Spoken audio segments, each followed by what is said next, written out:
I want to love Coven and Cobble so much. I love my magic people. I love occult. I love holy wars. I love all of that stuff. I cannot get with these designs. If they don't put them in something else soon, the librarian look can also work. I've seen it in like TV shows and animated series where they do like magical librarians, but it's still got some pizzazz to it. It's still got some like energy. It's still like cut. Give me something. She got this top knot with these glasses and this like red shawl draped around her shoulders, and it's just like, what's going on?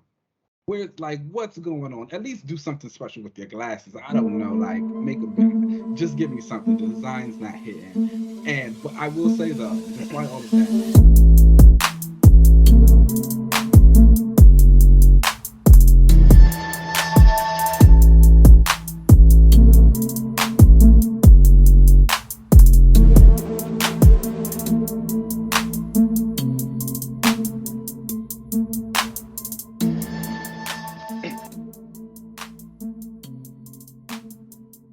these are some high designs. Yeah. It's not-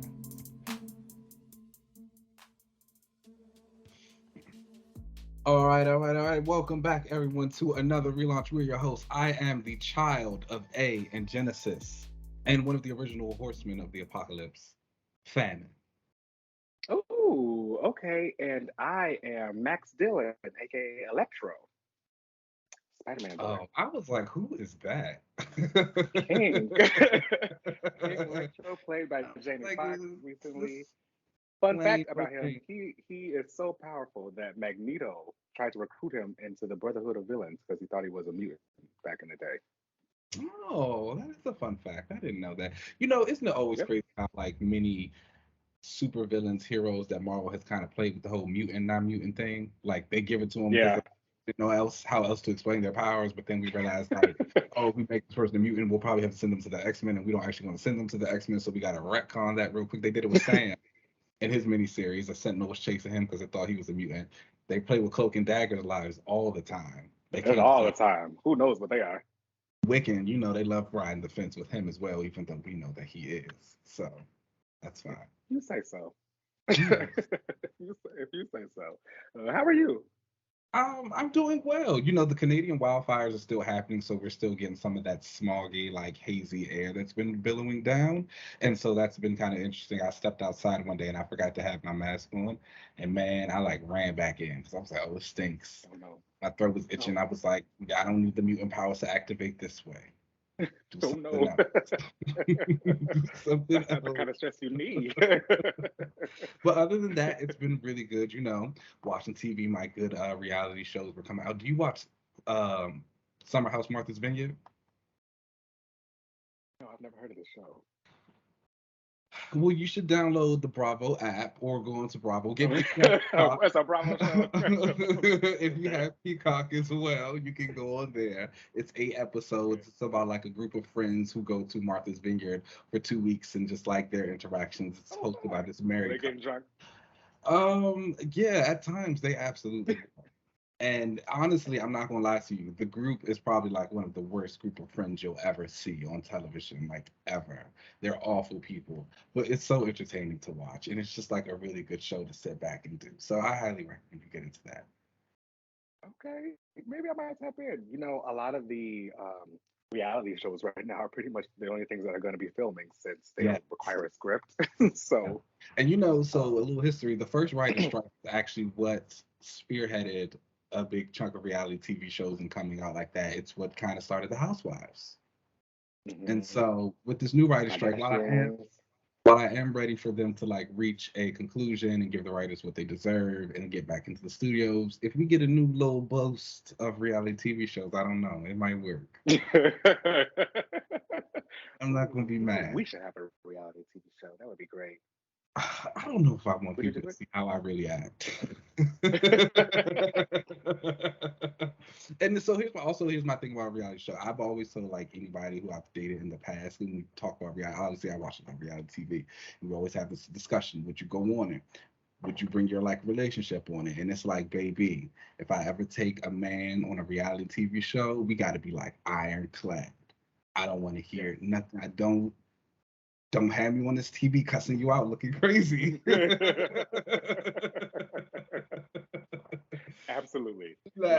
we already know what it is before we go into this. Like, you have to be on my team, and if you're not on my team, then you're not coming along with me, and it's as simple as that. Would you do reality? My thing, yeah, absolutely. Why not? I could see that. It'd be fun. Depending on the show and the premise, but if it was just like following my life around, sure. I used to really weird things happen to me, and I think they're pretty funny. So I used to really want to be on Bad Girls Club back in the day.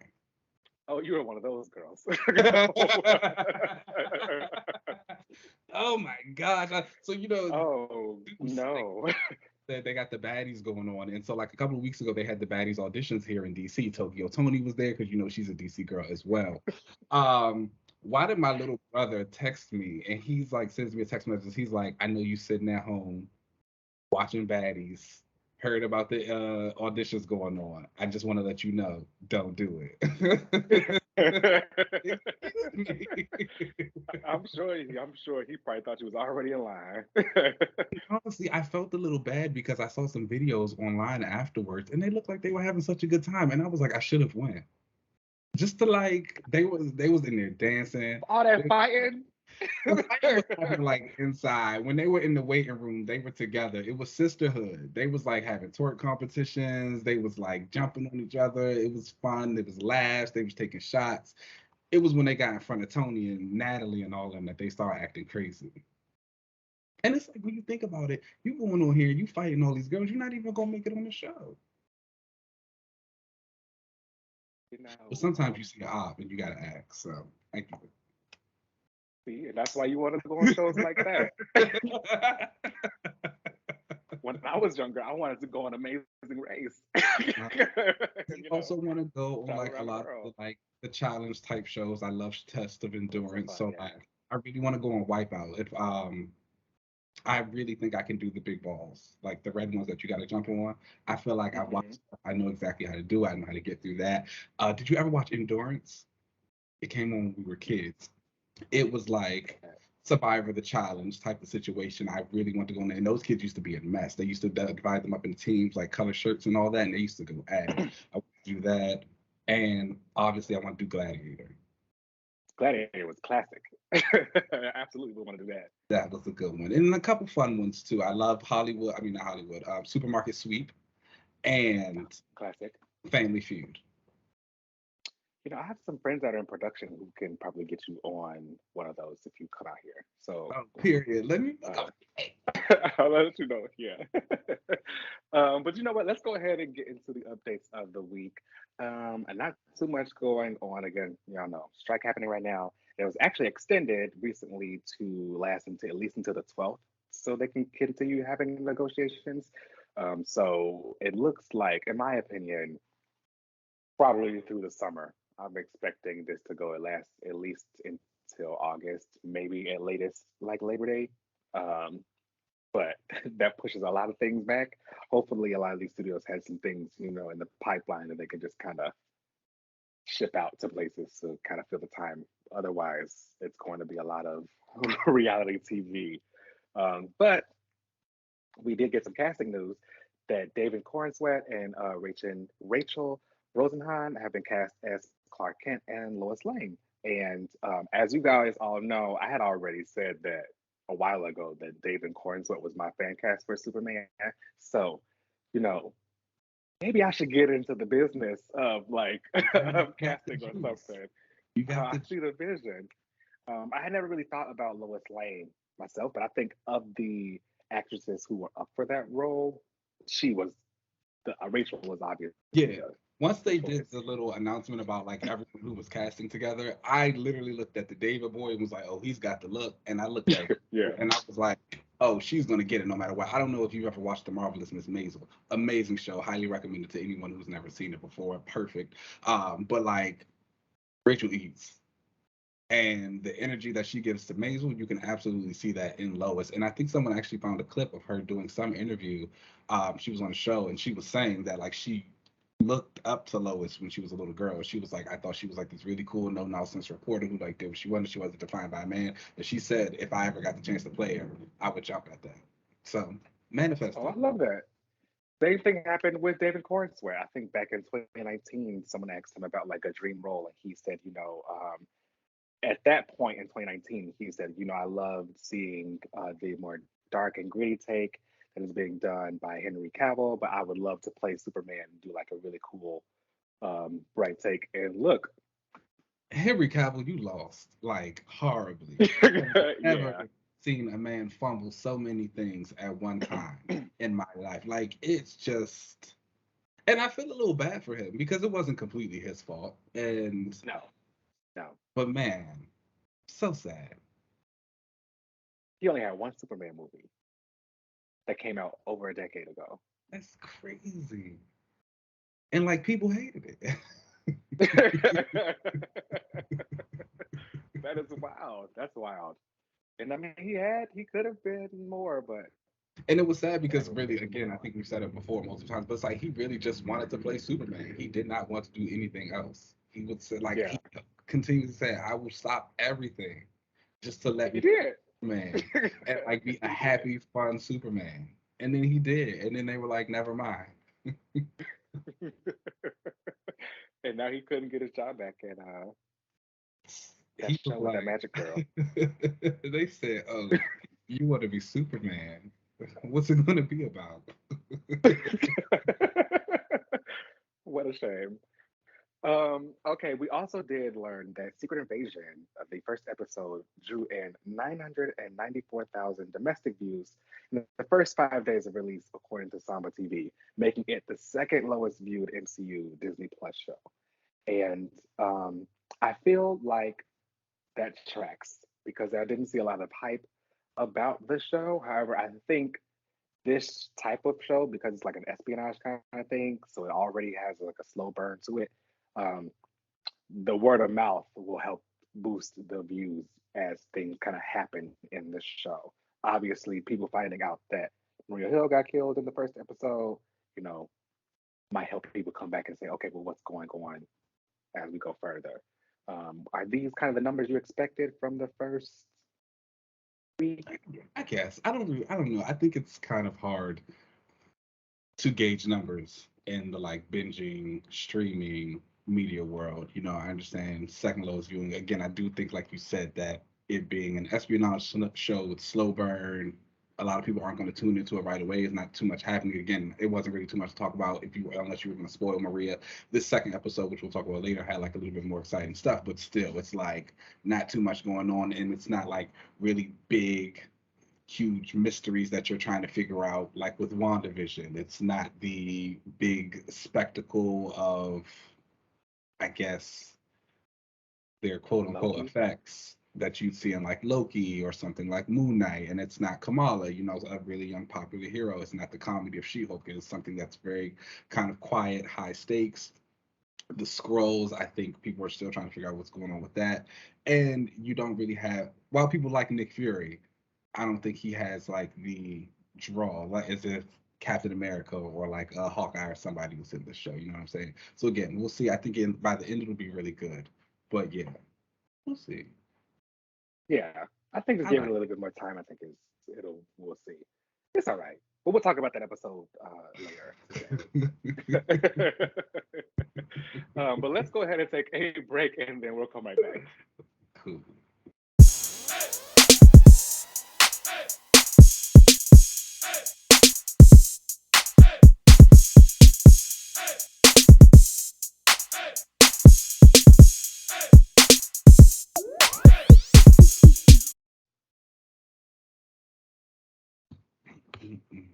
Crazy. All right, everybody, welcome back to another pool, another wonderful week of comics. It was kind of a small week, actually, Yeah, me too. but it was still good. I still enjoyed it a lot. Quick mentions really fast. She-Hulk number 14. The next issue is the final issue, sadly. So if you have not been Oh getting it, no. yeah, it's coming to the end. Catch up on Marvel Unlimited if you want to see what's going on that. And we'll be back next month to talk about how it all wraps up. But it was another good time. It's been like a really fun run for Shoki. Shout out to Action getting that Comics extended though, because it started as a 6-issue miniseries. 5. Oh, actually. five. See. And yeah, they really did that. And shout out to the books who are being able to kind of extend their runs a little bit more than what they started out as. I think that's always a good time. Action Comics 1056 also came out this week. That just continues to be the premier Superman book. If you are not a Superman fan, now's the time to get in. Get with it. Come and join the winning team, y'all. Look, are you going to read Power Girl when it comes out? I don't support all super fans. She's not for me. Okay, you don't like Paige? That's fine. No, she's not for me. That's not the Let's. Power Girl I like. I like Tanya Spears. Oh, Tanya, they did her really dirty. That's the Like real Power Girl. horribly done that Hmm. character. That's really sad. All right, but getting into our main books of the week, we're starting off with LZ's reread, of course. We're still in the Annihilation wave, and this week, oh, how apt, we're getting into the Super-Skrulls. Yes. Okay. So like this week, I read issues 1 and 2 because again, this one was kind of a fast read, because you kind of just get more into Super-Skrull, and this is Clark, like the main Super-Skrull. That he has the I was about to say, you said abilities of all the fans. Right. He's the main Super-Skrull. He has the Fantastic Four's powers. Um, well, there are other Super-Skrulls who have like other powers of other characters or whatever, but he's the one that you see who has the Fantastic Four powers and like the main Super-Skrull. He's the one I think currently you've seen him in X-Men Red actually when they used to have those galactic meetings. He's usually the one. He was the one I Oh, is he the one that was fighting Frenzy? yes. Okay. No, that was another Skrull. That was Uh, not Clark. Clark is usually the one who now is like around that boy you like, Wick and his man. He's usually around them now because like oh, he oh, was the lead scroll, but then like got it. Got it. Hulkling brought I them think all I've seen together. You've it. seen him around, yes. So this was basically about him. So at this point, they're telling you that the annihilation wave had been it's 40 days in. So previously in the last run with the Kree Supreme War, his stuff was like 99 days in by the time it even hit him. So we are only at the 40-day mark with Super-Skrull. He's on this like random scroll planet and it's been ransacked by a bunch of the annihilation bugs. And he comes out, wipes them all out. He is a very nasty man. The way that he's like killing these bugs, very, very nasty. Um, he takes them all out. He learns that they have this weapon that's like a planet destroyer. They end up blowing up that entire planet. All the scrolls like die. Super-Skrull is able to get off because he has Sue Storm's force field. He's able to survive out there. And he gets picked up by some of the other scrolls. And there's this woman, her name is, she was just the general. I can't remember her name, but like she was reading him the entire time, calling him a loser, saying that you got this planet blown up, but you're supposed to be like a Super-Skrull. Why didn't you prevent it? And how, oh my gosh, you have these powers of those four Terrans that you never beat. And I was like, oh, like she's not wrong, but she's definitely cleared them. And he ends up like not having any of that because as she's going off, he ends up punching her in the face, slamming her down. He was like, I don't have to listen Oh to this my from you. gosh, this is Yeah, violent. it's very violent. And the woman gets up and she's like, kill him, get him. And he ends up like having to get off of this ship. He runs into this like random escape pod and he grabs this like little kid who's like this little engineering boy who learns that, oh my gosh, you're the Super-Skrull. Like you're like a hero to me because of like the things we've learned that you've done with the scrolls and stuff. And before, and the kid's like, Super-Skrull's like, you need to help me get to this planet Earth. I have to go do something. He gets to Earth. He's looking for Reed because he feels like he needs to go into the negative zone where the annihilation wave came from so he can recruit his own team from there, to actually get some people to like help with the annihilation wave. And they end up going into the negative zone. And that's kind of how the end of issue 1 goes. By the time they get into the negative zone, the little engineer boy is like, it's wild. You should never, how people say you should never meet your like meet your heroes because he's learning that Super-Skrull is not a nice man. um, he is less. destroying all these people. He like stops this one annihilation bug and is like, tell me where I find the person who built that like destroyer weapon, because I need to figure out how to take those out. And he gives him the information, but still kills the bug. And the like little engineering scroll is kind of like, he gave you all the information. Why did you need to kill him? And Super-Skrull's like, that's what we do out here. Like, that's how I get down. And the little engineer is like, I got to get away from him. Like, I need to figure out how I can get out of here because he is not like sane. He ends up finding out that the engineer who built the weapon that destroys planets, he ends up being like a warden for a prison. So Super-Skrull goes to that prison, just basically destroys it, and is about to destroy the scientists who created that weapon until like the other prison guards come out and like they end up helping destroy this man. And they also end up wanting to fight Super-Skrull. But he's like, y'all don't fight me. We have the same kind of enemies right now. You guys are going to be my new team going against the new Annihilation wave back in our like dimension. So that's kind of how the issue ends. It was a lot of action, a lot of fighting, interesting art. It kind of fits the vibe again of the Skrulls. It must have been a very good like initiative back then for when the Annihilation event was going on, because all the art so far really fits like the characters and like the vibe of the stories. Um, but yeah, I thought both of the issues were pretty good. I would end up giving them each probably like a 3 out of 5. Okay, that's exciting. Super-Skrull is nasty. Of all of the ones that you have read so far, which one do you think has had the strongest starting? Definitely the Super-Skrull for sure. Okay. That had the best start. Yeah. See how it goes. I don't know too much about. Well, I do know enough about the Skrulls, but I'm excited to see Also, about like I the don't even know if Super-Skrull. the Nova one counts because like that was like the beginning of it all. Like that one also was really good. I mean, I don't know. You can still have a weak start to a good event. That's true. I would have to say the Nova was the best start there because Okay. that was wild. Like when everything was dying in front of him and he couldn't last. That was crazy. Next up on your reread is The Authority #9 from Warren Ellis and Brian Hitch. Are there any black people Okay. yet? Speaking of, so this issue starts off and it's gonna be a whole new arc, basically. And the team is like everyone's on out in their own places, and we're getting to the engineer. Now, the engineer is like she's like a robot woman, basically, like a cyborg. And I hadn't seen her depower. And the way that they draw her, she's got these cables coming out as hair. So I thought it were like locks. So she depowered herself and she just a white lady. Like so so no, there isn't any We black got people on you. here yet. I was convinced that I was like, oh, she's gonna be a black girl, but no, it was just some white lady. But this issue is about setting up a new arc. Again, they're being invaded by something, and there's these like chunks of space debris that are flying through space, destroying satellites, destroying astronauts that are out there. They end up like destroying large chunks of the moon where people around the world can like see it. When the moon gets close to the Earth and it's like pretty big in the sky, you can see a kind of a fairly clear view of it, but people are seeing like holes in it.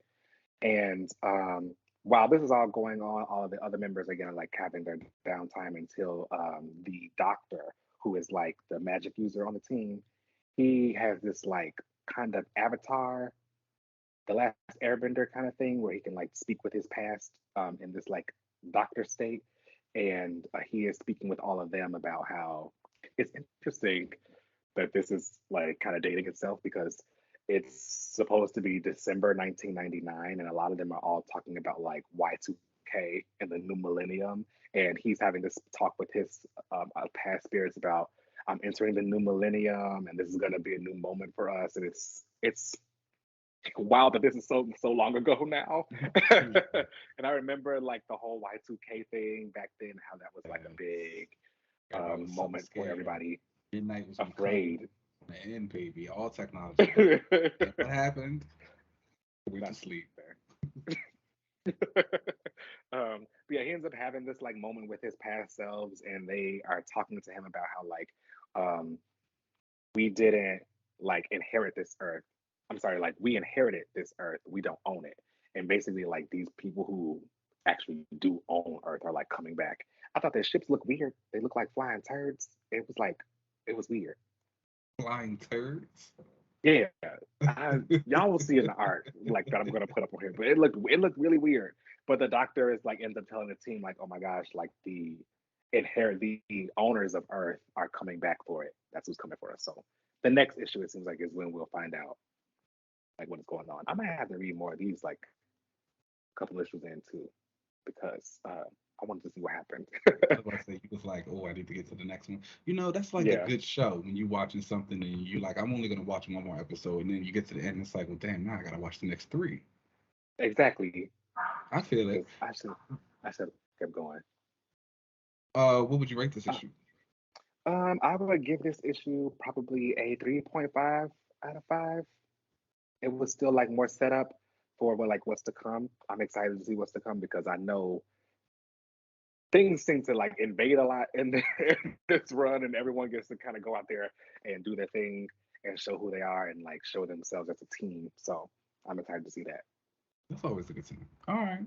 Well, jumping into the present with our next book is Captain America: Symbol of Truth, number 14, from Tochi Onyebuchi, and Z Carlos did the art on this. And this was the final issue of Sam's Captain Mhm. America book. Well, the final issue ish. There's this issue, and then there's the big 750 issue that's coming out, and that's going to be like, because Steve's book is also ending Sentinel of Liberty, so it's going to be like kind of continuation of what goes on and setting up their new status quos. But this was like a really straightforward and honestly like really heartwarming issue. It is Sam's birthday, and so they've Oh, decided to throw him a surprise birthday party. So Misty's there. We get to see a lot of his family, his brother Gideon, his sister, his nieces and nephews, a lot of people that we haven't really seen with Sam in a like long time. So that was really cool to see. Per usual, Sam is depressed. He can't really like enjoy himself the way that he wants to. He's sad. He feels like, not per usual. yeah. He's kind of always down, like feeling like he doesn't do enough, and like that's where he is here in this space after everything that happened in Mahonda with the last with White Wolf and everything that happened with Phoenix. He's like, I got unfinished business. The Dimension Z stuff kind of got me off track. All I can really think about is Joaquin and how he was sitting there, how he was needing me, how I left him, everything that happened with that. Over in Mahonda, we have Nightshade and the Prime Minister. They're actually working on a cure for Joaquin. So remember, Joaquin was infected by the White Wolf with like a strain of vampire blood, and so it like really changed his bird transformation. He's like a lot more bloodthirsty. He's more menacing. He's gotten darker. It's like scary looking. So they're like, we got a cure for him, and they're kind of talking about, will he even want this cure? We actually go fast forward. We go back to Sam and his party. They've been trying to get him to feel better, so they take him to a comedy show, and there's this comedy guy who's like making all these jokes about him and like, oh, you know, he's just a regular dude in this Captain America suit from Harlem, but like we like him, and just like making everybody laugh. But again, Sam is kind of like, I'm sad. He's like embarrassed. So then we go back to Arizona where Joaquin is. He is flying around in his like crazy bird form. He's like grabbing rabbits off the terrain and eating them, biting their heads off because that's what he needs to, you know, survive now. And he goes like back home at night, and when he runs into Nightshade and the Prime Minister, and they're like, "We got the cure for you." His family, of course, is very happy. He's kind of like, "I don't know."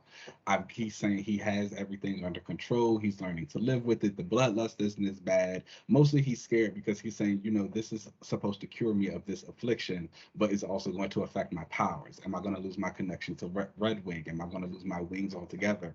Will I still be able to be Falcon? Is this a good decision? Sam kind of senses that turmoil as well because Red Wing comes to him as like, Joaquin's going through it. He goes out to Arizona. They sit together. They have a moment. They just talk about everything that's going on. Joaquin, again, once again, is like, I don't know what this is going to do to me. I don't know. I'm scared. Sam's like, whatever you do, you'll always be Falcon. I'm always going to be here with you. I'm always going to help you no matter what. Do you want to fly off together? Joaquin's like, yes. And they fly, and the issue ends. And I just thought that was like Oh, super cute. nice.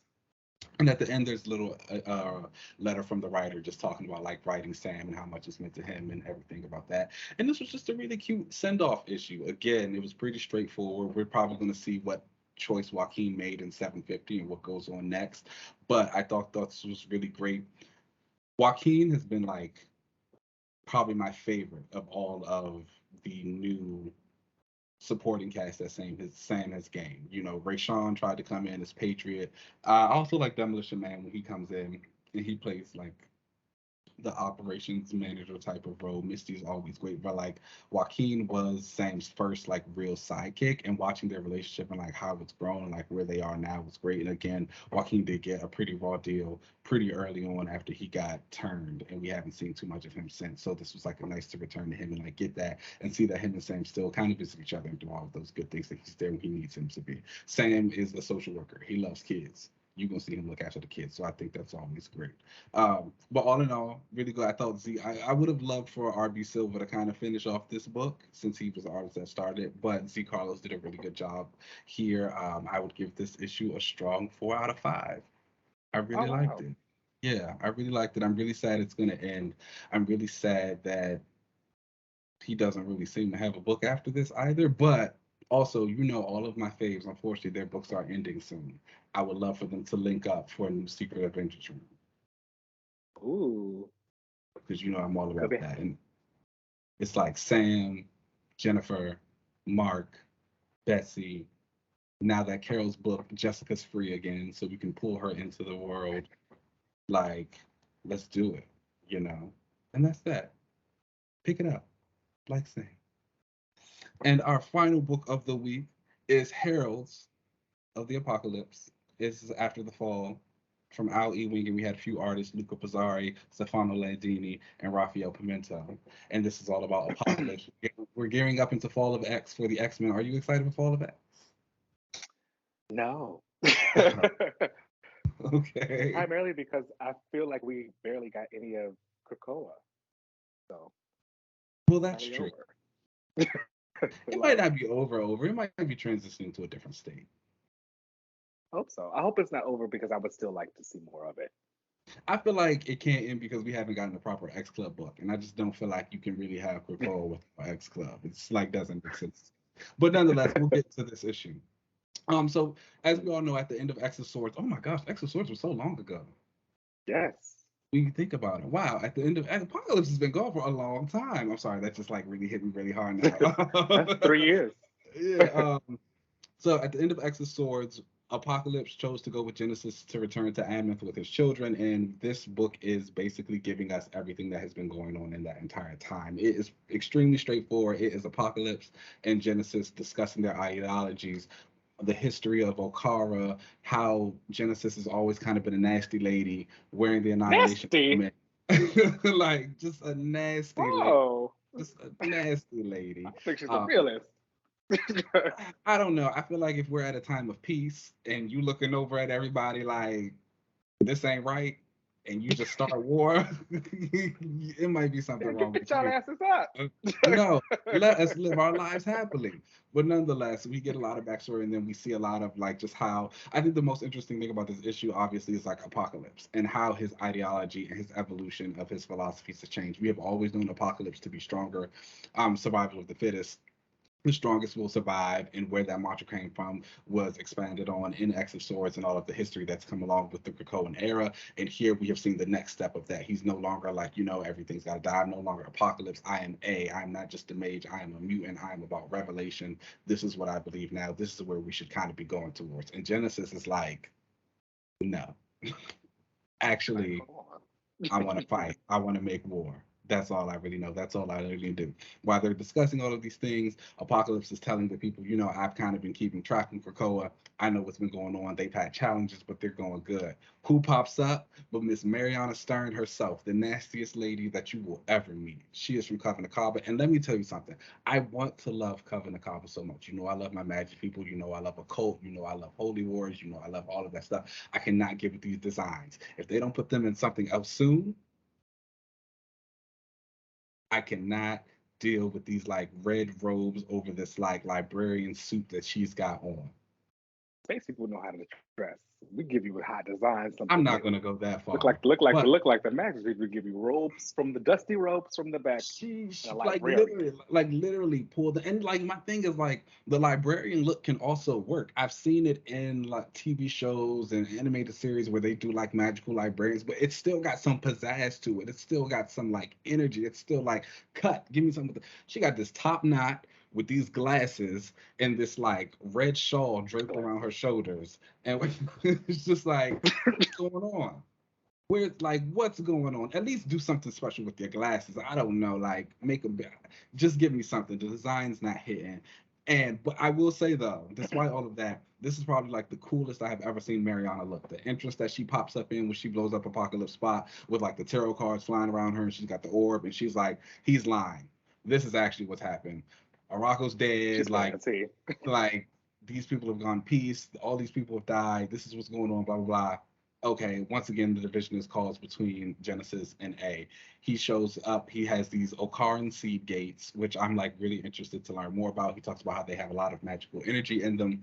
He gives one to Genesis so she can go to Arako. He's got the other two. He's like, I'm keeping one for myself. And now he's got to go do what he needs to do to get ready, which is probably have war with his wife. Mm-hmm. So that's that. All in all, I really like the issue. Again, I love the kind of expansion of A and everything that he's doing. I love the small glimpses into the past of Okara. I like seeing the kids again. We even got like some quick little snippets about, you know, how they went and got Death from Sevalith and brought him back so they could start getting ready for stuff. Genesis, I am very excited for like her versus Storm and how that's going to go. I am very excited for the X-Men Red portions of Fall of X. Yes, I can agree with that. I am excited for the X-Men Red portions. I wasn't that like into this issue. I was hoping that we were going to get more about the Heralds. However, what we did learn was still pretty some great stuff. I think I really like Apocalypse the Mage. Um, It's I hot. do. Hot. It's hot. I really do like just like the evolution of his character, because the survival of the fittest is still there. It's just you know being shown from a different way. Like it very much he's still saying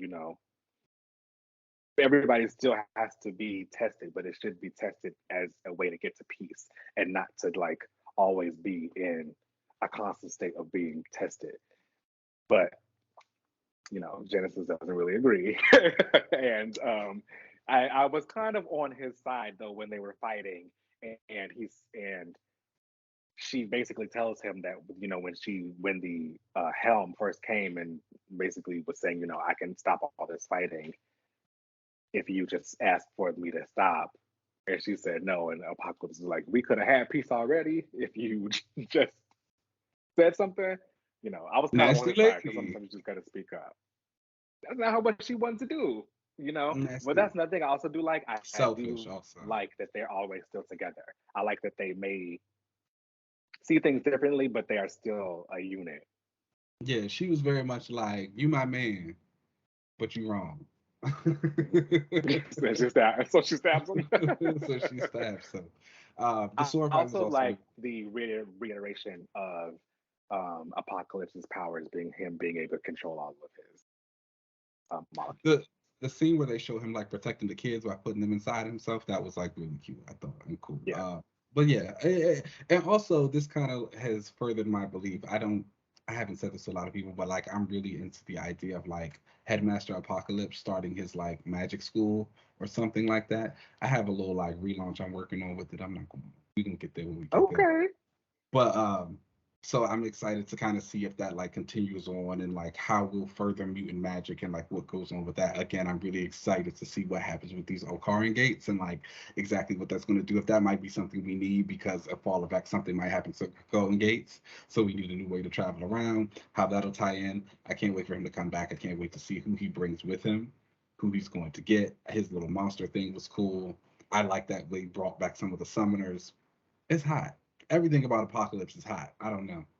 Yes, yeah, Apocalypse is hot. Yeah, there's nothing I can say there. He's Yeah. one of my favorite X-Men like villains there. So I'm glad that they've like elevated him in a way that it wasn't just He a really repeat of feels like some of I his feel old like stuff.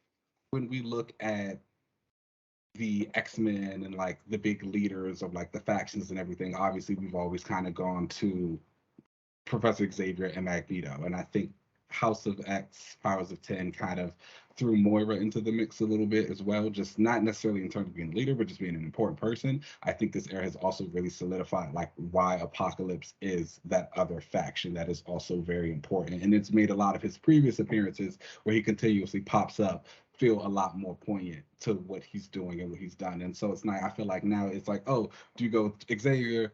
Do you go with Magneto? Do you go with Apocalypse? Mm-hmm. Or do you be a traitor with Moira? Yeah, Like the four, the those, four, the four I was pillars. about to say, like those feel like the four pillars of mutant Dom right now, and like what side you should be on. Storm, if she keeps doing what she's doing, she might have her own little pillar. And so we'll see. I'm really excited for her versus Genesis, though. I do, I know that Storm tends to have a tendency to go in like the teamwork direction for a lot of her fights in X-Men Red, but I'm hoping that we at least get maybe a good like 4 to 6 pages of one-on-one of her and Genesis, just kind of like ripping each other apart. Yeah, like I said, I really, really want Genesis to become her new Callisto, and we get a bunch of those moments. And like, I recognize that we get into a nostalgia thing with a lot of characters, and we kind of repeat some stuff.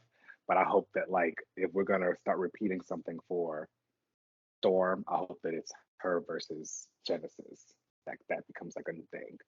And she getting into magic too, so Let she the might have girls something fight. else in her arsenal to fight her. I agree. Let the girls fight. It's about to be a girl fight. I Um, was thinking of Let Them Hoes Fight by Trina featuring Lady Gaga. okay. What would you rate this issue? I would give this issue a 3.5 out of 5. I agree.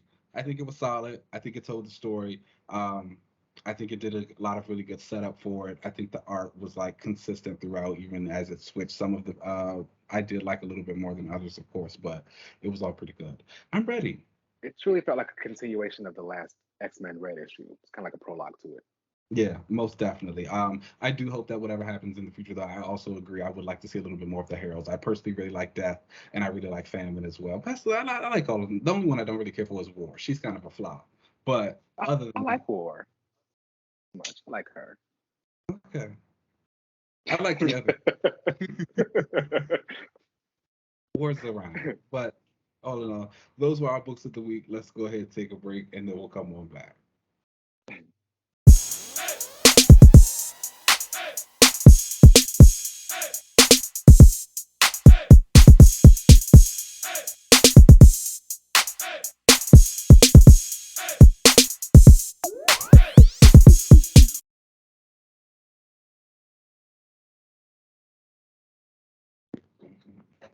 Is that a whoa? Whoa, do kids still do that? I don't think so. They do the thing with the hips now. What's the little Uzi song? Oh, We just want to rock, the rock, rock, that's rock. right. Yeah, nigga shaking hips. I tried to do that one day. I was like, It's you got out of breath. it's, it's like, oh, I need to go Like do some whoa. cardio or something. It was like that All right, y'all. Welcome back to the watch section of the show. And again, we are watching Secret Invasion. This week we watched episode 2. And episode 2 is called Promises, directed by Ali Salim. And this was the teleplay was by Brian Tucker, and the story was by Brant Eaglestein and Brian Tucker. And before we even get like deep into it, I was going to give my like quick thoughts. I thought the episode was, I think, a little bit better than the first one. Things are starting to move a little bit. There are a lot of scenes in it that I really enjoyed, some acting stuff that I enjoyed, some that I thought was a little weird, but whatever. Um, but yeah, it's still okay. I'm still I waiting love for this more episode. superhero content, so like it was all right. I love this episode personally. Like, to be perfectly honest with you, like it kind of was the thing that made. I liked the first episode a lot, but this one like really made me sit up. I think the extended fight scene that Gravik and them had in the butcher shop was like super cool to see. Gravik is actually, again, we're only 2 episodes in, but he's probably one of my favorite MCU villains that we've ever had so far. I think he feels Oh, menacing. I think wow. he feels like very smart and calculated in what he's doing. He knows how to go. I thought the scene with Fury and Maria Hill's mom was like really poignant and apt. It felt real. She was like, I want to know, like she said, everybody's giving me platitudes, telling me like, oh, you should be so grateful for your daughter, and they're like, but nobody's gonna tell me where she even died. You know what I'm saying? Like, you can tell me something. And they're like, oh, she died for you. Make it worth it. Um, I thought that Olivia Colman's character is just like blowing it out of the park. And that whole scene where she was interrogating the guy and she like had his blood boiling and all that stuff. And she's like, well, I can't do anything until you tell me what I need to know. Like, Yeah, she was it's going like you going into just, town. it's like you have to give me, like, I get it. Like, you might not know all the big stuff, but you know something. That's why you're here. So it's like you need to give me something. And that feels very real and like very spiral like. The stuff with Fury, I thought the scene with him and Talos on the train where he was like, tell me something I don't know. I thought that was really interesting and a really good scene. There are some things that Sam is doing with Fury this go round that I don't know if I'm like Hmm. 100% gelling with. You can tell that he's trying to inject a lot more like personality into Fury and like really get some of that like history in him and like putting a little bit of himself in there. I just don't know if it reads completely well with the Fury that I've been watching this entire time, or I'm probably just having a hard adjustment, like meshing the two. We'll see by the end or some more episodes if it gets a little bit better for me. But I did really like that talk. The stuff with Amelia Clark's character Gaia, I think is really funny. I don't know if you saw recently, she said in an interview that this was like the best filming experience she's ever had. And it was Well, really that makes funny. sense.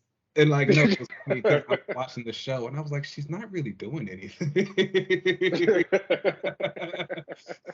And I was just like, she probably loves that. Like, she's just Yeah, standing on the just side put her making vibe calls. on and just kind of stand there. You know what I'm saying? I was like, I can totally get that. She's getting a nice check. But But I really, also know that like she was like there were times when she was on the set of Game of Thrones, but they would just like leave her naked.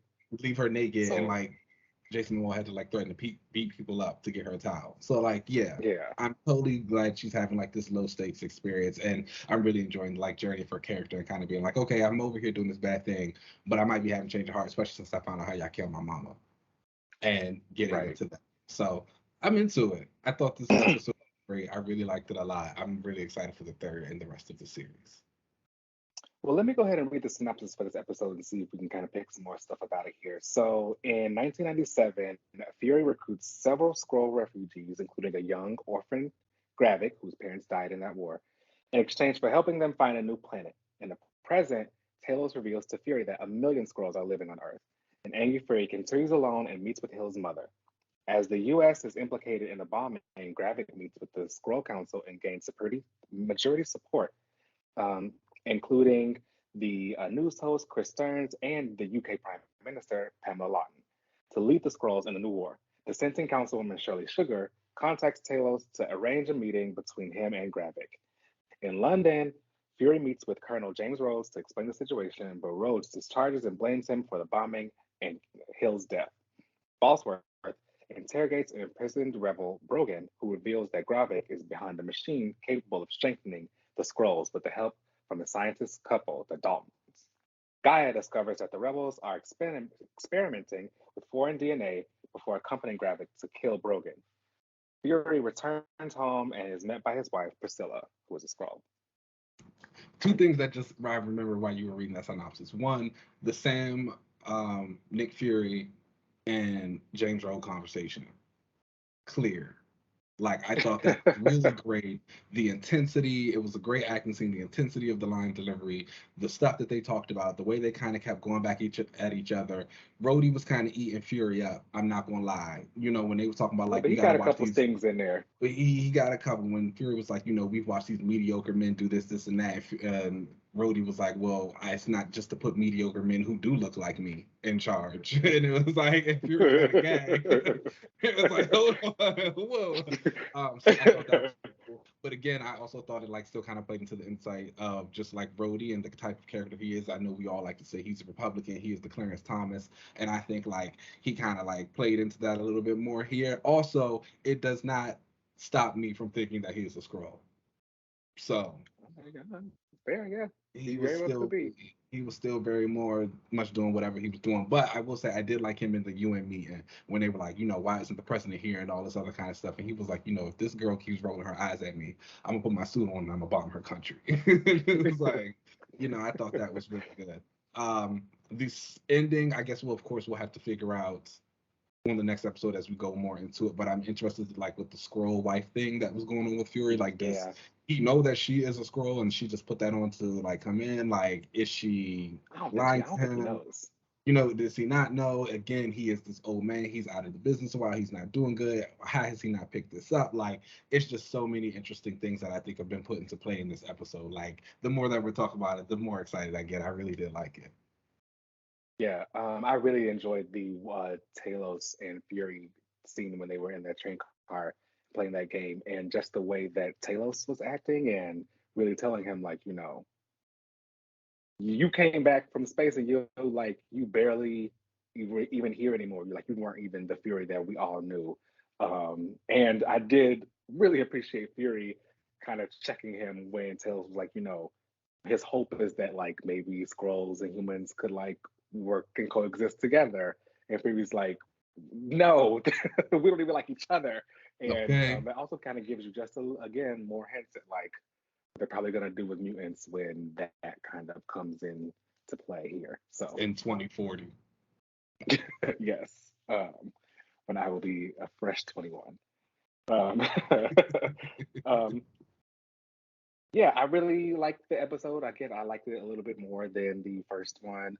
The council meeting between the Skrulls was interesting too to see like they really have infiltrated like The Skrull meeting they was are here. really hot too, and I especially again like Gravik was selling it in there. He was like, "This is what's going on. This is what I'm doing." They were saying like, "You're doing too much," and then he was like, "No, I don't care." And the one shout out to my sister who didn't back down. Okay, she was like, "I'm not standing up.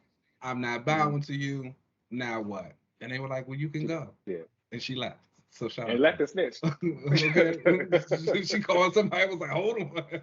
So like again, like it was really good. I am still kind of waiting to see, I guess, a big Skrull reveal of somebody in the MCU. Again, of course, that's why I've been saying I think it's going to be Rhodey. I'm still not like fully convinced on that Agent Ross thing, if they were trying to say he's been a Skrull or if he was just scrolling that time. So I'm really waiting for some hard confirmation that we've had like a Skrull in the mix the entire time and who that Skrull might be. I'm interested to see what they end up doing with this DNA stuff because it looks like they were mixing some peoples from characters that we'd already seen, like a Groot. I've seen the extremist stuff in there. Yeah, yeah. So that is going to make me wonder if they're making power scrolls. Remember earlier I was talking about like Super-Skrull being the one with the Hmm. four Fantastic Four powers, but like a bunch of different scrolls also have been having powers. I think those are called power scrolls. Somebody can check me on that. But like, Too many I'm interested to scrolls. see if those like kind of show up in this, you know, some scrolls with powers. Because if you all can't Yeah. even handle them, Okay. what are you gonna And do with the ones with they tearing powers? them up. So it'll be really exciting. I'm excited to see how this goes. I'm still kind of holding out some hope that Maria's gonna pop back up and we'll get Mm, something with her. Um, but I'm having a good time. I can't wait to see what yeah. Gravik does next. I Also, can't wait. y'all gotta hang it up. Like every episode, we don't need an excuse of why Carol isn't here. Like my They're girl just is letting you gone. know. They're just Okay. letting you know why she's not around Every episode, it's like, because where's the Carol? people are gonna ask. The people are gonna ask. Think about all these other shows that we've had where the heroes have been doing stuff, and it's like, oh well, where's this? I'll always give credit to the Netflix shows and Agents of Shield because they always let you know we exist in these universes. They just over there. She's not here, y'all. Okay. I thought y'all didn't like her, but she got to come save the day. Well, They I don't really think she's do. ever Y'all done like her. that. You want her around. I don't know about that. Well, I'm not y'all, so that's different from me. I don't know. Anyway, cool episode. I'm enjoying the content. Shout out to the MCU for giving something a little interesting so far. Um, I'm wondering where this is all really going to go. But yeah, that brings us to the end of the show. Please make sure you guys rate and subscribe us wherever you get your podcast. You can find us on Twitter and Instagram at Another Relaunch. You can email us at anotherrelaunch@gmail.com. You can find me on most social media platforms at UncannyLZ. Keen, where can they find you? You guys know you can find me on Twitter. Well, maybe not Twitter anymore because that app is breaking. If you have a spill, you can find me on Spill at Keenan Lance. There's no underscore at the end, but I am also on Twitter still for the time being at Keenan Lance with an underscore at the end, and on Instagram with the same. All right, y'all, let's get up out of here and we'll catch you next week. Peace.